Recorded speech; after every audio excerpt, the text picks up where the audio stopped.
Halo murid-murid, kita berjumpa lagi. Cikgu Doni berharap Anda semua berada dalam keadaan sehat walafiat, gembira, kekalkan kesehatan yang baik bersama ahli keluarga yang tersayang.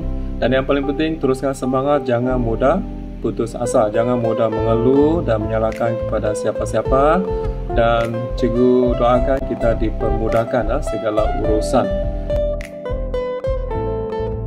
Contoh soalan 6, Raja menunjukkan peranan bahagian fungsian pengeluaran burger. Kalau kita lihat di sini ada carta yang menunjukkan proses bermula daripada input, kemudian proses transformasi dan diakhiri dengan output. Dan di bahagian input ni pula terdiri daripada bahan-bahan mentah, termasuklah tanah, buru, teknologi dan X. Kemudian di bahagian proses transformasi, kita ada 3 kerja. Kerja 1 mengadun daging, lelemak dan perisa. Kerja 2 membentuk daging burger. Kerja 3 menyusun burger untuk proses pembekuan. Dan akhir sekali di bahagian output, dapat menghasilkan burger. Di soalan di sini, apakah input X? Jadi kalau kita lihat sini merupakan bahagian input ialah bahan mentah ataupun daging. Seterusnya bahagian 2, bagaimanakah pengurus bahagian dapat mengawal input di E1 untuk menghasilkan output yang menepati cita rasa pelanggan? Jadi di sini diberikan kata tugas soalan, bagaimanakah, yaitu menghendaki pelajar memberikan peranan, peranan pengurus bahagian mengawal bahagian input yang dapat menghasilkan output mengikut ataupun menepati cita rasa pelanggan. Dan markah yang diberi 3 markah. Jadi kalau 3 markah itu bermaksud calon atau pelajar perlu memberikan 3 peranan. Jadi antara peranan yang perlu dilakukan oleh pengurus bahagian ini ialah yang pertama, memeriksa secara berperingkat ataupun secara berterusan. Dan di bahagian pemeriksaan ini kita ada 3 kawalan. Yang pertama, kawalan awalan. Jadi kita fokus kawalan awalan ini di bahagian memastikan daging berkualiti. Kemudian seterusnya kawalan semasa, di mana bahagian ini memastikan bekalan bahan mentah ini berterusan. Kemudian kawalan selepas memastikan daging burger yang diperolehi menepati piawaian. Kita masuk bahagian yang seterusnya, contoh soalan 7, jadual menunjukkan maklumat penyata kewangan bagi 2 buah perniagaan kedai buku bagi tempoh 6 bulan pertama. Kita gariskan kata kunci maklumat penyata kewangan, 2 buah kedai buku. Kemudian diberikan jadual, ada 3 kolom, butiran, dynamic, bookstore, kemudian di buku enterprise. Jadi kita fokus dynamic bookstore dan di buku enterprise. Jadi bahagian butiran ni kita lihat kos jualan, masing-masing diberikan 40.000 dan 60.000. Kemudian untung bersih. Kemudian modal awal, aset semasa, liability semasa, stok purata. Jadi kita boleh lihat setiap data yang diberikan ni. Bahagian A, perniagaan manakah yang menunjukkan prestasi yang lebih baik dengan menggunakan analisis nisbah asas. Kemukakan bukti anda. Kali ini kita akan lihat tentang soalan kebat yang melibatkan pengiraan, melibatkan analisis nisbah asas. Kita tidak dapat elak daripada soalan kebat pengiraan ataupun menghitung. Jadi pelajar perlu tahu bagaimana kita mahu mengira yang menggunakan analisis nisbah asas. Kita gariskan kata kunci soalan ini, perniagaan manakah. Kemudian kita gariskan menunjukkan prestasi yang lebih baik, gariskan analisis nisbah asas, dan kita gariskan kemukakan bukti anda. Kemudian kita lihat ada 6 markah. Oke, jadi 6 markah ini cukup banyak. Jadi kita perlu tahu bagaimana mau menjawab soalan ini. Berdasarkan soalan, calon dikehendaki menggunakan analisis nisbah asas, yaitu kita ada beberapa jenis analisis nisbah asas. Oke, yang pertama, analisis nisbah untung. Jadi calon tulis analisis nisbah untung, dapat 1 markah. Kemudian kita jelaskan apa itu analisis nisbah untung, yaitu mengira peratus pulangan atas modal, dapat markah yang kedua.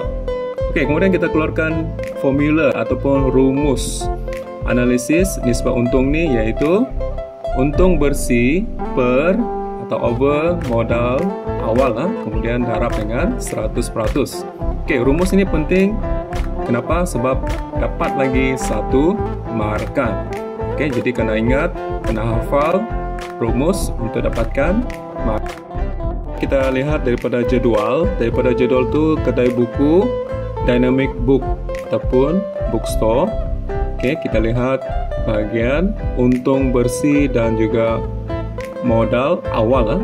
Jadi untung bersih di situ 25.000, kita masukkan 25.000 per modal awal ialah 100.000. Oke, kemudian darab dengan 100%. Jadi bahagian ini senang saja. Maklumat sudah diberi, kita tinggal masukkan. Oke, guna rumus yang diberi. Kita selesaikan guna kalkulator.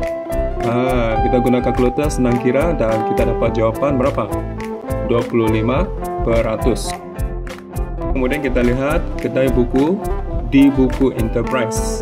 Oke, dan sama macam tadi, kita lihat di bahagian untung bersih 45.000. Dan kita lihat juga modal awal pun sama 100.000. Oke, jadi kita masukkan data ini, darab dengan 100%. Oke, ikut rumus yang diberi. Dan kita guna kalkulator untuk kira, untuk memudahkan dapat jawapan 30%. Jawapan 30%.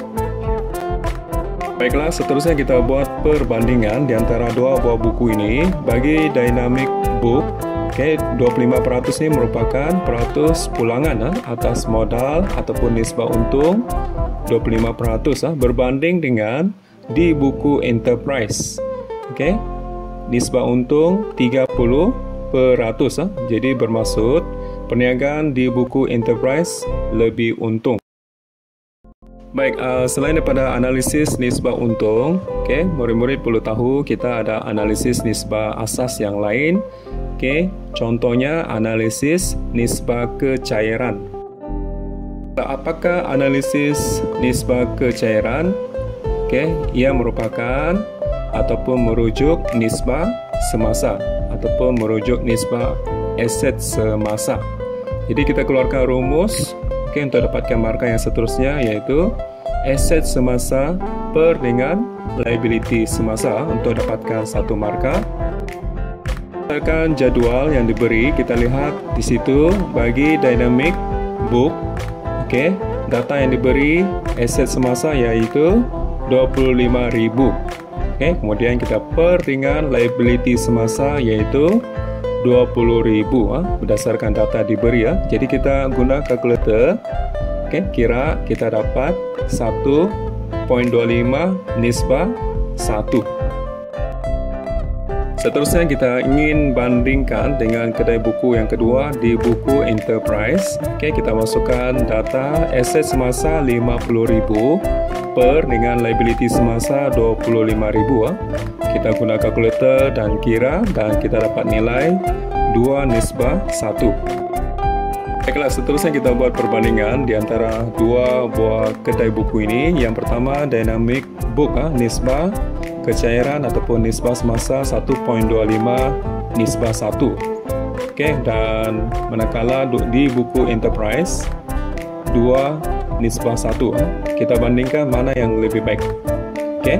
Yang lebih baik di sini yaitu perniagaan di buku Enterprise. Kenapa? Mempunyai nisbah semasa lebih baik ataupun lebih kecairan. Dan mungkin kita boleh gunakan analisis nisbah asas yang ketiga. Oke, kalau kita tidak mau guna yang pertama dan kedua, kita boleh apply yang ini, yaitu analisis nisbah kecekapan. Oke, apakah analisis nisbah kecekapan? Oke, dia merujuk kepada kecekapan organisasi perniagaan untuk pusing ganti stok. Jadi kata kunci di sini pusing ganti stok. Oke, dapat 1 markah. Kemudian kita masukkan rumus ataupun formula di sini, yaitu kos jualan per dengan stok purata. Oke, jadi kita dapat lagi 1 markah. Jadi kita ambil data daripada jadual yang diberi bagi kedai buku Dynamic Book. Data yang diberi kos jualan 40.000 per dengan stok purata, yaitu 12.000. Jadi kita guna kalkulator untuk kira, kita dapat 3.33 kali pusing ganti stok. Oke, kemudian kita lihat kedai buku di buku Enterprise. Oke, daripada data kos jualan 60.000. Oke, 60.000 ini kita bahagi atau per dengan stok purata yang diberi 15.000. So, kita bahagi guna kalkulator, kita dapat jawapan 4.0 kali pusing ganti stok. Dan kita buat perbandingan di antara dua buah buku ini menggunakan nisbah kecekapan. Oke, kita lihat Dynamic Book 3.33 kali berbanding dengan di buku Enterprise 4.0 kali pusing ganti stok.